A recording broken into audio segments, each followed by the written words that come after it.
Sir இன்னைக்கு Jio politics, போர், economics எல்லாமே mix ஆகி நம்மளுடைய நேரடி தொடர்புடைய ஒரு விஷயமா போயிருச்சு. ஏதோ அமெரிக்காக்காரனும் அமெரிக்கா, இஸ்ரேல் சேர்ந்து ஈரானை தாக்குது அப்படிங்கிற மாரி செய்தி வந்துச்சு. அப்புறம் ஈரான்காரன்லாம் கல்ஃப போட்டு அடிக்கிறான். கல்ஃப்ல உள்ள அமெரிக்கா தூதரத்த அடிக்கிறான்னு செய்தி வந்துச்சு. பாகிஸ்தான்காரன்லாம் உங்களுக்கு அமெரிக்காவுக்கு சப்போர்ட் பண்றான்னு செய்தி வந்துச்சு. தலிபான்ஸ் எல்லாம் உங்களுக்கு ஈரானுக்கு சப்போர்ட் பண்றான்னு செய்தி வந்துச்சு. இப்படி ஏதோ எங்கேயோ நடந்துகிட்டு இருக்குங்கிற மாரி செய்திகளா போச்சு. இவங்க தனிநாடு கேட்பாங்களே குர்தீஸ் அந்த பகுதி.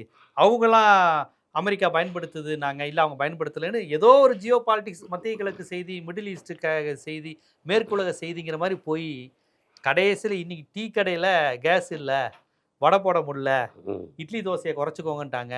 சாம்பார குறைச்சுக்கோங்கன்ட்டாங்க. ரேஞ்சுக்கு வந்துச்சு. என்னடா ஈரான்ல தானடா குண்டு போட்டீங்கன்னு நம்ம நினைச்சுக்கிட்டு இருந்த நேரத்தில, சூளைமேடு வன்னீர் தெரு வரையும் பிரச்சனை வந்துருச்சு.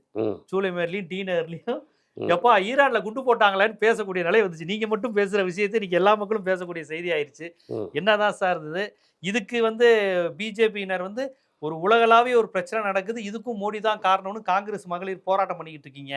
இதுதான் காங்கிரஸ் பார்த்துக்கிட்டு இருக்கு தேசபக்தி இல்லாம. இந்த நேரத்திலயும் பாஜகவ குறை சொல்லுதுன்னு பிஜேபி தரப்புல இருந்து விமர்சனம் சரி, வந்துகிட்டு நான் இருக்கு. முதல்ல ஒரு கேள்வி கேட்கட்டுமா? நம்ம பிரதமருக்கு ஏவன் ஒரு ஃப்ரெண்ட் இருக்காரா? அவர் பெரிய கிரிக்கெட் டீமு, ஜூலாம் வச்சிருக்கிறாரு. அவர்கிட்ட ஒரு 70 மில்லியன் டன்னுக்கு ஒரு ரிஃபைனரி இருக்குது. அந்த 70 மில்லியன் டன் ரிஃபைனரியில் 5 மில்லியன் டன் வரைக்கும் அவர் எல்பிஜி பண்ணலாம் சாதாரணமாக. வேணா ஏற்றினா 10 மில்லியன் டன் வரைக்கும் பண்ணலாம். அவரோட பிஸ்னஸே ரஷ்யாலேருந்து சீப்பாக கச்சா எண்ணெய் வாங்கி அதை வெளிநாட்டுக்கு செய்யறது. முந்தா நேற்று பேப்பரில் வந்த செய்தி, 60 லட்சம் பேரல் கச்சா எண்ணெய் ஜாம்நகரில் இறங்கி இருக்குது. சரி. பேப்பரில் வந்த செய்தி. அதுலேருந்து எல்பிஜி பண்ணி ஏன் மக்களுக்கு கொடுக்கலாமே? நியாயமான விலைக்கு கவர்மெண்ட்டுக்கு விற்று கவர்மெண்ட் ஒரு மக்களுக்கு தனிநபர்கிட்ட இவ்வளவு பெரிய விஷயத்த நம்ம ஒன்றும் பெரிய உரிமையை எதிர்பார்க்க முடியாது ஏன் சார். கவர்மெண்ட் நேஷனலைஸ் பண்ணலாமே? சட்டம் இருக்கு. சட்டப்படி நேஷனலைஸ் பண்ணலாம். ஆமாம், பேங்கெல்லாம் நேஷனலைஸ் பண்ணாங்களே இந்திரா காந்தி. ஆமா 69ல ஆமாம், ஒரு 3 மாதத்துக்கு நேஷனலைஸ் பண்ணுங்க. இல்லாட்டா அவர்கிட்ட சொல்லுங்கள், மரியாதையாக எல்லாத்தையும் கவர்மெண்ட்டுக்கு கொடு. இதான் ரேட்டு, இங்கே தான் ஹெச்பிசிஎல்ல இந்த ரேட்டு, ஐஓசிஎல்ல ரேட்டு. நாட்டுக்கு ஒரு நெருக்கடி.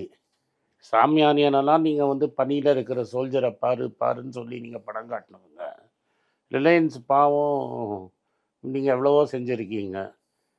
ஒரு 10,500 கோடி பில் அனுப்ப மறந்துட்டீங்க. ஒரு 3,500 கோடி கல்யாணம் பண்ணதுக்காக ரேட்டெல்லாம் ஏற்றி விட்டீங்க.